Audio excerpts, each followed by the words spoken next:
Bonjour à toutes et à tous, et bienvenue sur la chaîne. Aujourd'hui, préparez-vous à plonger au cœur d'un été brûlant à l'Institut Auguste Armand, où les rêves, les sacrifices et les ambitions se télescopent dans une course contre la montre car en ce mois de juillet 2025, rien ne se déroule comme prévu. Alors que l'ombre du prestigieux concours national de Castelmont plane au-dessus des meilleurs élèves de l'Institut, la pression monte d'un cran. Trois talents prometteurs Zoé, Léonard et Solal rêvent d'un moment de répit, d'une parenthèse studieuse à Saint-Tropez. Mais c'était sans compter sur l'impitoyable Tessier, prêt à tout pour les maintenir dans un état de concentration absolue. Une simple escapade se transforme alors en clash frontal avec l'autorité glaciale du directeur. Et comme si cela ne suffisait pas, l'émotion vient s'ajouter à la tension. Zoé et Milan, en plus de leurs épreuves à l'Institut, attendent fébrilement les résultats du baccalauréat. Entre sueur froide, angoisses étouffées et attentes insoutenables, la délivrance finit par arriver dans une explosion de joie. 2 victoires éclatantes, arrachées à la force du travail et de la volonté. Dans cet épisode intense, fait de doutes, de décisions radicales et de bonheur pur, vous découvrirez comment les héros de l'Institut affrontent leurs limites, unissent leurs forces, et s'accrochent à leurs rêves, malgré l'adversité. Alors restez bien jusqu'au bout, car ce qui se joue ici dépasse largement les murs de la cuisine. À l'Institut Auguste Armand, le mois de juillet 2025 marque l'approche d'un tournant décisif pour les élèves d'élite. Tandis que les couloirs bruissent de discussions fébriles autour des examens et des classements finaux, le directeur Tessier, fidèle à lui-même, n'entend pas laisser la pression retomber. Dans une allocution brève mais percutante, il réunit les majors de promotion pour leur rappeler que la réussite ne se limite pas à une bonne note sur un bulletin. Être major, c'est pas juste avoir la meilleure moyenne, c'est représenter l'Institut. Et pour ça, j'exige l'excellence. En continu. Le ton est ferme, incisif, sans place pour la complaisance. Zoé, Léonard et Solal, tous concernés, acquiescent en silence, chacun ressentant à sa manière le poids de cette exigence. Mais pendant ce temps, en coulisses, une toute autre émotion agite Zoé, l'attente des résultats du baccalauréat. Malgré son statut de major de promo en première année, la jeune femme est en proie à une angoisse sourde. Cette épreuve symbolique, même si elle semble derrière elle, la hante encore. Solal, attentif, perçoit son trouble et décide d'agir à sa manière. J'ai une idée, et si on prenait un peu de recul ? Mon père a une villa à Saint-Tropez. On part quelques jours avec Léonard, on bosse là-bas, on souffle un peu. Le but ? Créer une bulle loin de la pression de l'Institut pour renforcer leur cohésion à trois, alors que le prestigieux concours de la meilleure école de cuisine de France se profile à l'horizon. Il reste à peine 2 semaines. Le compte à rebours a commencé. Pour mémoire, Zoé s'est distinguée en première année, tout comme Léonard en deuxième. Vic, quant à elle, a volontairement laissé sa place à Solal pour cette compétition, un geste qui n'a pas manqué de surprendre, mais qui confirme sa confiance en lui. De son côté, Tessier confie à Clotilde qu'il aurait préféré voir Carla et Gaspard représenter l'Institut, estimant qu'ils avaient une audace plus marquée, une énergie moins consensuelle. Mais bon, c'est ton épreuve, tu l'as bien menée. Bravo. Un compliment rare dans la bouche du directeur, qu'il accorde à Clotilde avec une retenue toute tessérienne. Mais si Clotilde savoure discrètement cette reconnaissance, elle doit aussi faire face à un froid glacial de la part d'Olivia. Cette dernière, toujours blessée par l'exclusion de son neveu Sabri, garde ses distances. Pour elle, Clotilde porte la responsabilité de cette éviction brutale, et rien, pas même le succès des examens, ne viendra atténuer cette rancune. Entre ambition personnelle, tension professionnelle et rêve de victoire à l'échelle nationale, l'été s'annonce plus brûlant que jamais à l'Institut. Alors que l'ambiance à l'Institut Auguste Armand se détend légèrement à l'approche de l'été, Zoé, Léonard et Solal s'activent discrètement. Leur projet est simple, quitter les fourneaux pour quelques jours et rejoindre la villa du père de Solal à Saint-Tropez. L'objectif ? Se détendre, prendre du recul, mais aussi réviser ensemble en prévision du prestigieux concours de la meilleure école de cuisine de France. Dans leur esprit, ce petit séjour studieux pourrait être un moyen de relâcher la pression tout en renforçant leur cohésion d'équipe. Mais à peine ont-ils esquissé l'idée du départ que le couperet tombe. Alors qu'ils se retrouvent dans un couloir pour finaliser les derniers détails, une voix cinglante retentit derrière eux. C'est Tessier. Regard perçant, bras croisés, le directeur les observe avec ce mélange bien connu de méfiance et d'autorité glaciale. Alors comme ça, vous prenez des vacances ? Les 3 élèves se figent, comme pris en flagrant délit. Tessier les convoque aussitôt en cuisine, sans leur laisser le moindre droit à l'explication. Une fois face à lui, l'atmosphère devient immédiatement plus lourde. Il pose sur le plan de travail un dossier épais de plusieurs fiches techniques. Voici vos fiches de révision pour le concours. 100 recettes à connaître sur le bout des doigts, avec variantes. Vous avez 15 jours. Et si vous pensez que c'est le moment de bronzer à Saint-Tropez, alors vous n'avez rien compris. Le ton est glacial, les mots claquent comme des gifles. Tessier enchaîne, les regardant un à un avec une intensité presque oppressante. Vous représentez l'Institut. C'est pas un jeu, c'est une vitrine nationale. Vous vous plantez, et c'est mon nom, notre réputation à tous, qui en pâtit. Alors croyez-moi, vos cocktails au bord de la piscine, vous pouvez les oublier. Zoé baisse les yeux, mordant sa lèvre pour ne pas répondre. Léonard serre les poings, frustré mais lucide. Quant à Solal, il tente un début d'argument, vite coupé par un regard noir de Tessier. Le message est clair, pas de place pour l'amateurisme, encore moins pour la détente. Le directeur attend d'eux une rigueur militaire. Et le rêve de Saint-Tropez, dans tout ça ? Évaporé. Place au travail, à la sueur, à l'excellence.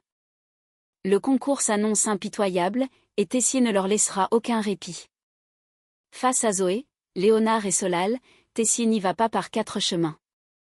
Dans la cuisine silencieuse, où résonne encore l'écho de ses pas, il lâche d'un ton sec, presque moqueur.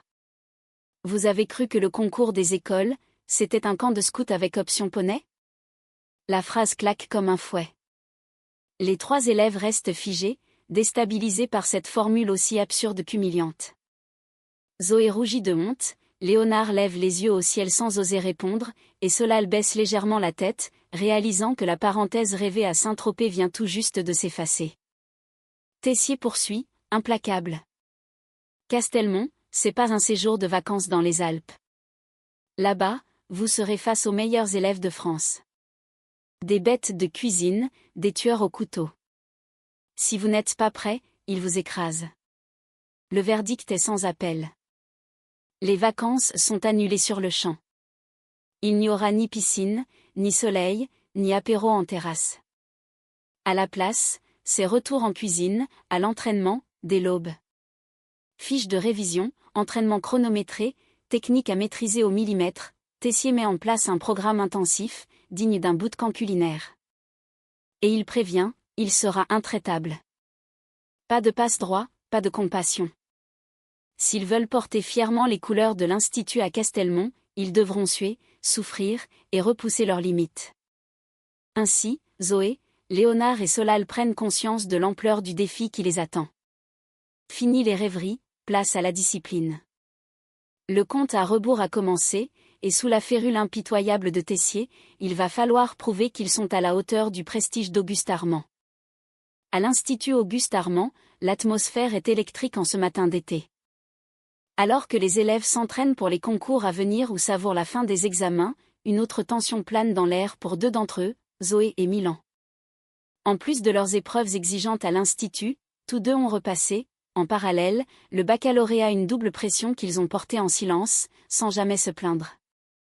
Mais aujourd'hui, l'heure de vérité approche. Dans la cour, les visages sont tendus. Zoé, habituellement pleine d'énergie, tourne nerveusement autour de son téléphone. Milan, plus stoïque, cache mal son anxiété en pianotant sans arrêt sur l'écran, guettant la publication des résultats. À leur côté, Lionel veille. Présent, attentif, il tente de détendre l'atmosphère avec quelques blagues maladroites. Au pire, si vous l'avez pas, je vous invite à une pizza. Et si vous l'avez, je vous invite quand même, mais avec dessert. Zoé esquisse un sourire, reconnaissante du soutien, mais son regard revient aussitôt sur l'écran. Quelques instants plus tard, Matteo arrive à grandes enjambées, essoufflés mais visiblement inquiets pour eux. Alors? Vous avez les résultats? Et puis, soudain, une notification s'affiche. Zoé ouvre la page. Son cœur bat à tout rompre. Les secondes semblent s'étirer. Elle lit, relit, n'ose pas y croire puis ses yeux s'illuminent. Je l'ai. Mention bien. Milan, quelques pas plus loin, découvre lui aussi son résultat. Il laisse échapper un rire soulagé. Bac obtenu. Je suis officiellement diplômé. Les cris de joie fusent. Lionel et Matteo les prennent dans les bras, les félicitent, les charrient gentiment. Pour Zoé et Milan, ce n'est pas juste un diplôme, c'est la reconnaissance d'un effort colossal mené en parallèle de leur formation exigeante. C'est la preuve qu'ils ont tenu bon, contre le stress, les doutes, et les nuits sans sommeil. Dans ce tourbillon de sourires et d'émotions, Zoé lève les yeux au ciel, un peu émue, avant de souffler. Maintenant plus rien ne peut m'arrêter. Et effectivement, avec le bac en poche et le concours de Castelmont en ligne de mire, elle entre dans une nouvelle phase de sa vie, prête à conquérir bien plus qu'un diplôme. Le silence tendu de l'attente vient d'être rompu par une explosion d'émotions. Alors que Zoé vient tout juste d'annoncer, le sourire aux lèvres, qu'elle a décroché son bac, un cri retentit dans la cour de l'institut. Milan, son téléphone à la main, hurle mais cette fois, de pur bonheur. Je l'ai. Il lève les bras en l'air, hilar, incapable de contenir sa joie. Ses camarades se retournent, d'abord surpris, puis se précipitent pour le féliciter. Zoé le rejoint en courant, et les deux se prennent dans les bras sous les applaudissements. Dans un mélange de rire, de larmes et d'euphorie, ils réalisent qu'ils l'ont fait. Après tant de stress, d'heures de révision volées entre deux services et de nuits blanches passées à jongler entre l'institut et les devoirs, le bac est enfin à eux.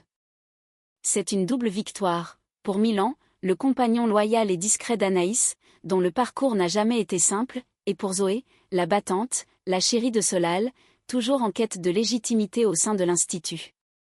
On fête ça? Lance Milan, les yeux brillants. Oui, et pas n'importe où. Sourit Zoé. Chez Jude.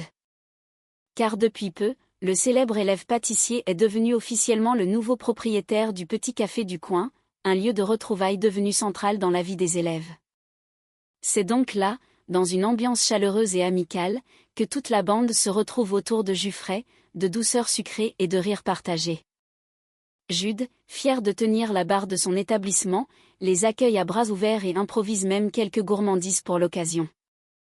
Entre éclats de rire, toasts portés au succès, et souvenirs partagés, cette soirée devient une parenthèse enchantée dans le tourbillon de l'institut. Car ce jour-là, Zoé et Milan n'ont pas simplement obtenu leur bac. Ils ont gagné une fierté méritée, une reconnaissance bien au-delà d'un diplôme. Et ils ont prouvé, à eux-mêmes et aux autres, qu'avec du courage et de la solidarité, tout est possible. Et c'est ainsi que se referme ce nouveau chapitre intense à l'Institut Auguste Armand. Dans ce décor où l'excellence est une exigence permanente, où chaque geste, chaque décision peut tout faire basculer, nos jeunes talents continuent de tracer leur route avec une détermination admirable.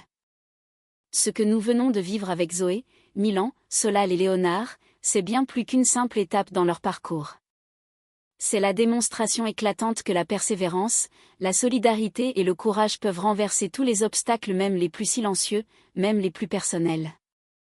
Car oui, derrière les fourneaux, sous la pression des concours, il y a aussi des cœurs qui battent, des doutes qui rongent, des épreuves que l'on ne partage pas toujours mais que l'on affronte malgré tout. Zoé, qui doutait encore d'elle-même malgré son statut de major, Milan, toujours dans l'ombre mais toujours droit, tous deux ont relevé un défi immense, décrocher leur baccalauréat tout en poursuivant une formation d'élite. Et ils l'ont fait. Ensemble. Et puis, il y a cette scène symbolique chez Jude, ce petit café devenu un havre, un lieu de retrouvailles, de chaleur humaine, de célébration simple mais sincère. Ce moment de fête improvisée, de joie spontanée, c'est peut-être ça, la vraie victoire, celle de l'amitié, de la reconnaissance partagée, et de cette énergie collective qui pousse chacun à donner le meilleur de soi. Mais attention, la pause est brève. Le concours de Castelmont approche à grands pas, et l'épreuve s'annonce redoutable. Tessier, fidèle à lui-même, n'accordera aucun répit. Le rêve de Saint-Tropez s'est évaporé, remplacé par un programme militaire.